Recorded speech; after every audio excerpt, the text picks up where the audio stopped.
করবো? একটু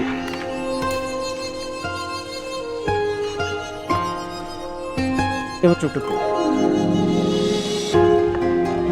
তুমি মোবাইল কিনছো? আমার জন্য মোবাইল কিনছো কেন? তোমার জন্য তো আমি কখনো কিছু করতে পারি নাই। কিছু করতে পারছি, না যেতে পারছি হানিমুনে, না করতে পারছি কিছু। আর অফিসের টাকা তো এভাবে ফেরতও দেওয়া যায় না, তাই ভাবলাম তোমার জন্য একটা মোবাইল কিনে নিয়ে আসি। এটা আমার লাগবে না, অযথাই তুমি এটা কিনেছো। যাও ফেরত দিয়ে আসো। কি বলতেছো?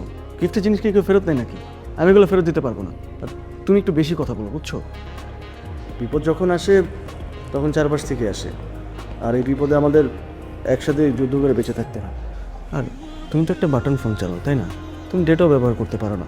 তুমি এটা চালাবা, ডেটা দিয়ে মালদ্বীপটা পুরোটা দেখবা, সব কিছু মুখস্থ করে ফেলবা।